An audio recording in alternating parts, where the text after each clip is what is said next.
अस्सलाम वालेकुम। प्रोग्राम सियासी जायचा में खुशामदीद। मैं हूं शफकत अली और हमारे साथ मौजूद हैं एस्ट्रोलॉजर मलक महबूब साहब। आज की इस वीडियो में गुफ्तगू करेंगे इंडिया पाकिस्तान स्टैंड ऑफ।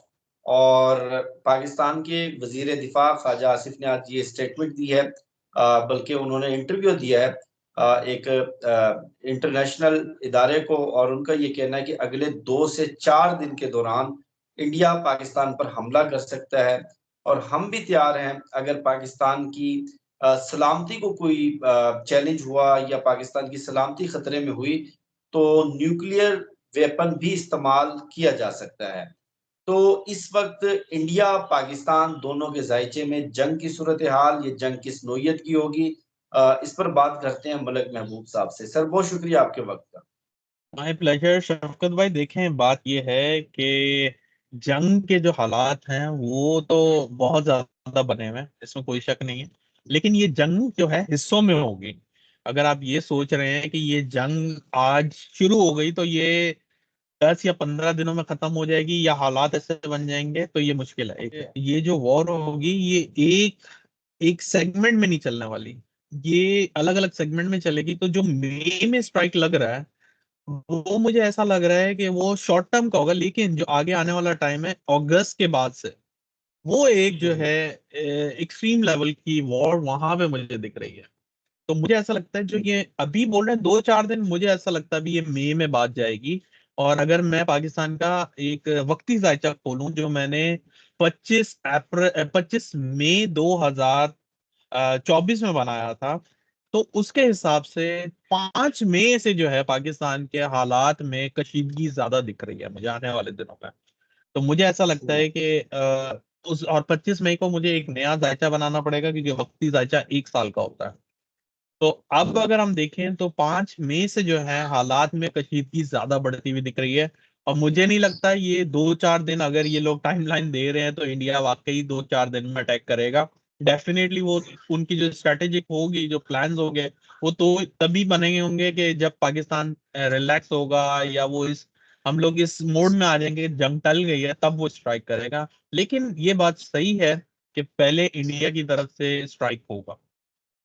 हम्म।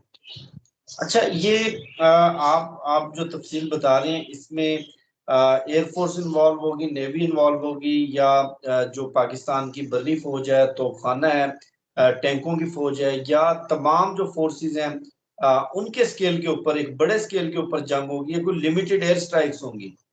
अच्छा, ये जो मई में होगी वो राहु प्लैनेट सिग्निफाई कर रहा है। तो राहु जो होता है बहुत एडवांस टेक्नोलॉजी को सिग्निफाई करता है। इसमें एयर स्ट्राइक ज्यादा दिखती हैं, लेकिन जो मुझे नवंबर अगस्त से टाइम दिख रहा है उसमें मुझे जो है नेवल और यूं कह सकते हैं जो टैंक्स वगैरह जो भी होते हैं, असला वगैरह, उसमें मुझे ज्यादा इन्वॉल्वमेंट लग रही है। कि उस वक्त जो है ये भारत जो है ज्यादातर अपने जो दूसरे आलात हैं, जो जमीनी वॉर जिसको बोलते हैं, वो उसकी इन्वॉल्वमेंट ज्यादा तब होगी। इस वक्त मुझे एयर स्ट्राइक और जो बोलते हैं कि ड्रोन के थ्रू इस तरह के स्ट्राइक दिख रहे हैं मुझे। अच्छा, ये जो स्ट्राइक्स होंगी और दोनों तरफ से जो कन्फ्रंट्रेशन होगी, इसमें एडवांटेज किसको होगा? इंडिया को होगा या पाकिस्तान को होगा, या दोनों का नुकसान होगा? देखिए, नुकसान दोनों का होगा, लेकिन अगर मैं जायचे की बात करूं तो इस वक्त भारत को नुकसान ज्यादा होगा, क्योंकि भारत इस हम्म। वक्त बहुत ज्यादा क्राइसिस में है। आप मेरी बात माने ना माने, हमारे जो व्यूअर्स हैं मुझे लगता है कि भारत से भी होंगे, बहुत से डिफरेंट कंट्रीज से होंगे, लेकिन मैं इस वक्त इंडिया पाकिस्तान की जंग को एज अ उसके हिसाब से नहीं देख रहा हूँ, बिल्कुल एस्ट्रोलॉजी बायस के हिसाब से बता रहा हूँ। कि भारत का जो इस वक्त स्टार है, जो उनकी ओवरऑल जायका दिख रहा है, वो क्राइसिस में है। और आप देख रहे हैं कि वो जितनी मर्जी कोशिश कर रहा है, बैनुल अक़वामी तौर पे भी अपने हाथ पैर मार रहा है, उनको कोई सपोर्ट नहीं मिल रही है। जबकि 2019 में उनको सपोर्ट मिली थी बैनुल अक़वामी तौर पे, और डिफरेंट कंट्रीज ने उनकी जो भी हालात हुए थे उससे एग्री किया था। लेकिन इस दफा कोई भी एग्री नहीं कर रहा। तो मुझे ऐसा लगता है कि इस वक्त जो मेजर क्राइसिस में है वो भारत है। और भारत अगर इस वक्त स्ट्राइक करता है तो रिटेलिएशन तो डेफिनेटली पाकिस्तान से होगी, क्योंकि दोनों के जायचों में बहुत सारे मामला खराब है। लेकिन उससे पहले मैं आपको वापस वार्निंग दे रहा हूँ कि जो हमारी स्टैब्लिशमेंट है, आई होप कि वो कोई गलत इकदाम ना उठाए, जिसकी वजह से पूरे पाकिस्तान के ऊपर एक बदनामी का धब्बा लग जाए। अच्छा, आपने लास्ट वीडियो में भी गलत इकदाम की तरफ इशारा किया, आपने प्रेडिक्शन की। थोड़ा डिटेल से बताएं किस तरह का गलत इकदाम हो सकता है। मेजर इकदाम जो मुझे इस वक्त दिख रहा है एज पर एस्ट्रोलॉजिकल चार्ट, मुझे ऐसा लग रहा है कि पहल ये ना करते हैं। अगर इन्होंने कोई पहल कर दी तो मामलात आउट ऑफ कंट्रोल हो जाएंगे। और जो देखें, एक एक जो जिनके सितारे खराब हैं, डेफिनेटली वो एक सपोर्ट ले पाएंगे, क्योंकि उनके पास इस वक्त सपोर्ट नहीं है और पूरी दुनिया पाकिस्तान पे चढ़ाई कर रही है। ये मेरा कहने अच्छा, का मकसद है कि अगर अगर military operation for any instance इन्होंने स्टार्ट कर दिया तो पाकिस्तान बहुत क्राइसिस में आ जाएगा। अच्छा, ये भी कहा जा रहा है कि इस जंग के अंदर फॉरेन कंट्रीज भी इन्वॉल्व हो सकते हैं, या हो सकता है कि कुछ कंट्रीज पाकिस्तान की सपोर्ट में आ जाएं, कुछ कंट्रीज इंडिया की सपोर्ट में आ जाएं, और इसका जो स्केल है इस कन्फ्रंट्रेशन का वो बढ़ सकता है। अगर आपको 2 दिन पुरानी जो हमारी सेकंड लास्ट वीडियो थी, आपको याद होगा, मैंने कहा था ये बिल्कुल मल्टी कंट्रीज का ऑपरेशन है, इसमें बहुत सारे कंट्रीज इन्वॉल्व होंगे।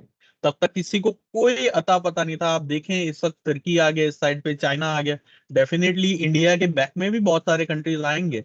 अगर अभी नहीं भी नजर आ रहा है तो वो होंगे। तो ये इन्वॉल्वमेंट, इसीलिए मैं आपको बता रहा हूँ कि अगर ये छोटी सी जंग इस टाइम पे बढ़ गई तो खुदा ना खास्ता, जो हम बोलना नहीं बोलना चाहिए कि ये वॉर बहुत हायर लेवल पे जा सकती है और बड़े बड़े ममालिक इसमें इन्वॉल्व हो जाएंगे। अच्छा, लोकल लेवल के ऊपर पाकिस्तान की मिलिट्री एस्टेब्लिशमेंट और अवाम में काफी डिस्टेंस है। पहले तो हमारे व्यूअर्स को ये बताइएगा कि कितने परसेंट चांस है डायरेक्ट कन्फ्रंट्रेशन होने का और इस पूरी सिचुएशन को एस्केलेट करने का, अगर आप रेट करें या परसेंटेज के हिसाब से बताएं, और अगर ये एस्केलेट करती है तो पब्लिक का रिएक्शन क्या होगा। देखिए, पब्लिक जो है ना हमारी, डेफिनेटली पाकिस्तान के लिए कोई भी आगे आएगा वो एक डिफरेंट लेवल है।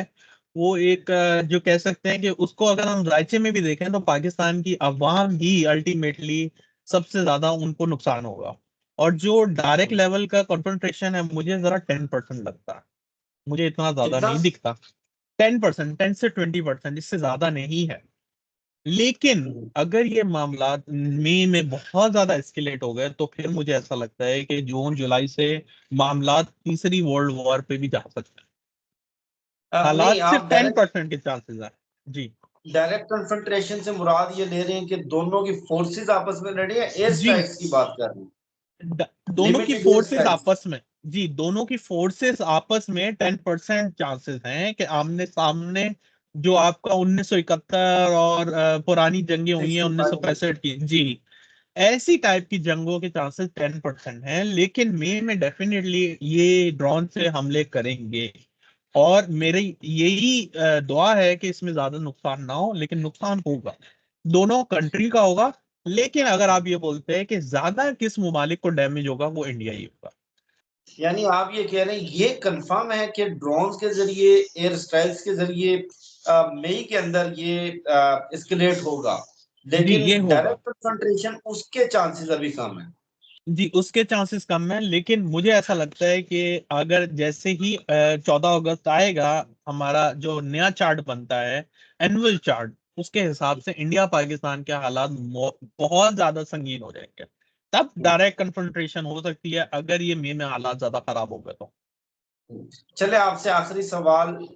कल पाकिस्तान की सेनेट का भी इजलास हुआ, और उस इजलास में पाकिस्तान के सबसे बड़े एस्ट्रोलॉजर, मैं तो उनको रिस्पेक्ट से एस्ट्रोलॉजर कहता हूँ, बाकी हमारे व्यूअर्स जिस मर्जी नाम से बुलाते रहे, फैसल वावडा ने भी मुतालबा किया और सेनेटर अली जफर ने भी मुतालबा किया कि ऑल पार्टीज कॉन्फ्रेंस बुलाई जाए और उसमें इमरान खान को भी शिरकत की दावत दी जाए।